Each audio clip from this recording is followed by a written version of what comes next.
Entonces esta es la segunda parte de algoritmos condicionales.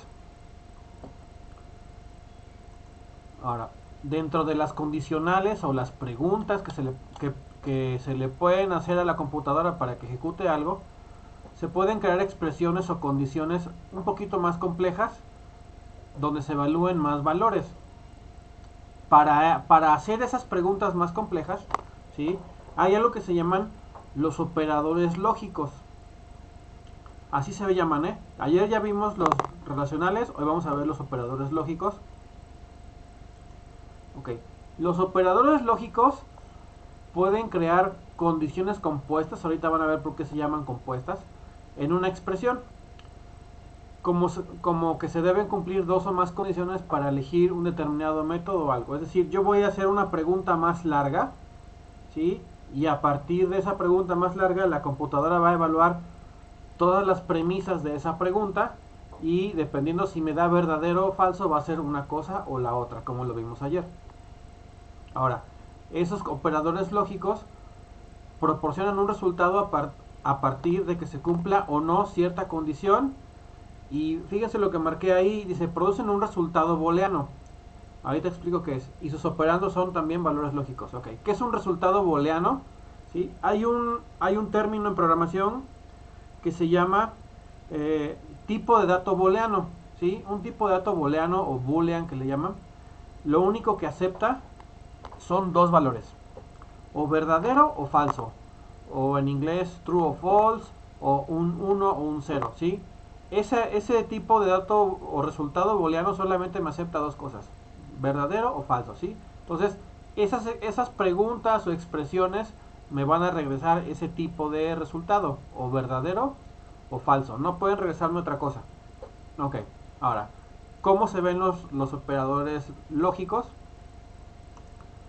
Entonces, son cinco o seis, pero bueno, vamos a ver los tres que son los básicos. El primero es el y, o en inglés le llaman and, y puse ahí, dice, donde el resultado es verdadero, y ojo con esa parte, si ambas expresiones son verdaderas, ¿sí? Es decir, solamente me va a dar verdadero cuando todas las expresiones sean verdaderas. Con una que sea falsa o que no se cumpla, todo va a ser falso. Voy a poner una analogía. Supongamos que ustedes quieren ir al cine. Dicen, pues voy a ir al cine. Entonces, se tienen que fijar si está la película que quieren y está en el horario que ustedes quieren. Si esas dos condiciones se cumplen, o sea, si está la película que quieren y el horario en el que ustedes pueden ir, ¿qué pasaría? Pues entro al cine, que sería verdadero. Si con una que no esté, o sea, si está la película pero no está en el horario que yo quiero, entonces ya no voy a entrar al cine. Y viceversa, a lo mejor no hay películas que me gustan, pero sí hay horarios disponibles, entonces no voy a ir porque no me interesa ninguna. Y lo que sería falso con falso sería, si no hay ninguna película y ningún horario, pues no voy a ir, ¿sí? Ok. Entonces, ¿cómo funciona el operador lógico y? Entonces tenemos una premisa que sería la que es con P, y luego tenemos la que es con Q. Es verdadero con verdadero, me va a dar verdadero, ¿sí? Es decir, si son dos son verdaderas o más, me va a dar verdadero. En la segunda tenemos que es verdadero y es falso. Entonces, como resultado, donde dice P y Q me va a dar falso. Entonces, significa que no se cumplió la segunda o las que sigan. Entonces, como no se cumplió, es falso. En la tercera es al revés. La primera es falsa, pero la segunda es verdadera. Entonces, ¿qué significa? Que tampoco se va a cumplir porque es falso. Y en la última, que sería falso con falso, pues como ninguna se cumplió, por lógica es falsa. ¿Queda claro esta parte? Lo vamos a estar repitiendo, pero ¿queda claro cómo funciona?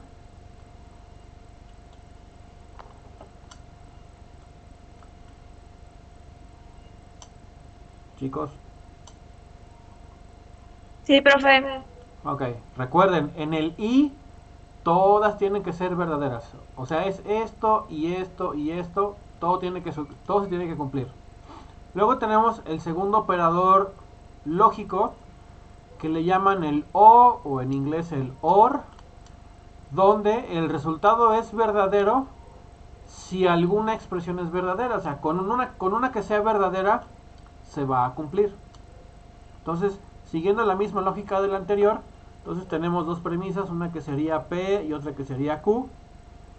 Y entonces tenemos verdadero o verdadero, siempre me va a dar verdadero.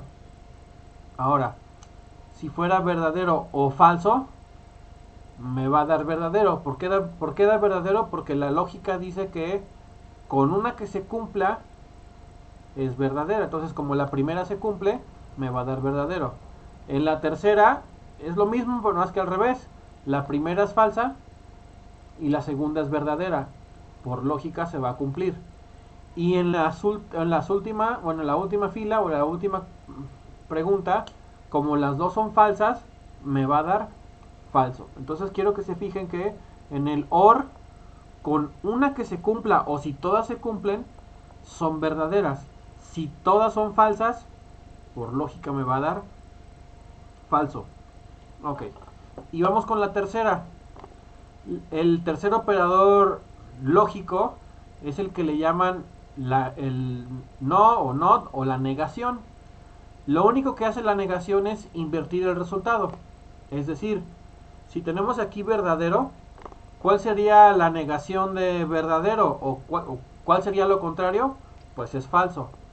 Y si tenemos Falso. es falso. Y si tenemos falso, lo contrario o la negación de falso, ¿qué sería? Pues verdadero. Verdadero. Ok. Esos son los tres operadores lógicos que se utilizan. Hay otros dos más, no se ven, no los voy a ver, ¿sí? Son muy parecidos, pero bueno, ahorita los importantes son esos tres. Y de esos tres, todavía son más importantes los dos primeros, el I y el O. Ok, esos tienen mucha utilidad dependiendo de lo que se necesite hacer. Para poder utilizarlos, no nada más es ponerlos porque sí.